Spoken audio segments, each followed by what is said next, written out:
दोस्तों मैं आपको बताता हूँ कि अगर ऐसी सिचुएशन आपके साथ कभी हो जाए या भगवान ना करे किसी के साथ भी हो, तो आपके क्या क्या अधिकार हैं, क्या क्या आपके राइट्स हैं, तो मैं उनको थोड़ा सा बताऊंगा। अगर आप ये यूट्यूब पे देख रहे हैं वीडियो तो सब्सक्राइब कर लेना, और वीडियो अच्छी लगे तो लाइक कमेंट और शेयर जरूर करना, ताकि आपके साथ जो आपके भाई हैं, दोस्त हैं, मित्र हैं, फैमिली परिवार वाले हैं, तो उनको भी अपनी राइट्स के बारे में, जो कि बेसिक राइट्स हैं, उनके बारे में पता हो। वीडियो में एंड तक बने रहिए। तो चलो हम बात करते हैं। अगर ये पुलिस रीजनेबल सस्पिशन यानी कि शक के तहत भी हमें घर से अरेस्ट कर सकती है, मतलब उठा सकती है। इसकी जो पावर है ये पुलिस को भारतीय न्याय साक्ष्य संहिता के तहत सेक्शन 35 और 36 यानी 35 और 36 के तहत ये पावर पुलिस को मिलती है, जिसमें वो अरेस्ट पहले कर लेती है और प्रूफ वगैरह ढूंढने या जांच पड़ताल बाद में करती है। ठीक है, ये तो है पुलिस की पावर। देखिए, जो इंसान अरेस्ट हुआ है या जिसको अरेस्ट किया गया है पुलिस के द्वारा, इंडियन कॉन्स्टिट्यूशन का आर्टिकल 22 क्लॉज 1 और BNS भारतीय न्याय साक्ष्य संहिता का सेक्शन 50 हमें ये पावर देता है कि हमको रीजन पता होना चाहिए कि हमें अरेस्ट क्यों किया। यानी कि मैं सिंपल भाषा में समझाऊं तो right to know about the reason of arrest. ये पुलिस को आपको बताना ही पड़ेगा कि वो आपको अरेस्ट क्यों कर रही है, किस बिहाफ पे, किस रीजन पे, किस बेसिस पे आपको अरेस्ट कर रही है।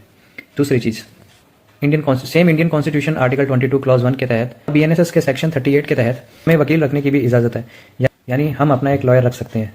तीसरी चीज जो है, BNSS का सेक्शन 47 ये कहता है कि पुलिस को हमारे घर वालों, हमारे परिवार वालों या हमारे दोस्तों को जो इन्फॉर्म जरूर करना पड़ेगा। मतलब अगर बाई चांस अगर कल को कोई मुझे अरेस्ट कर लेता है तो पुलिस को ये बताना पड़ेगा, मेरी फैमिली को या फिर उस टाइम पे जो मेरे दोस्त हैं या जो कोई भी है उनको इन्फॉर्म करना पड़ेगा। ये मैंडेटरी हो जाता है।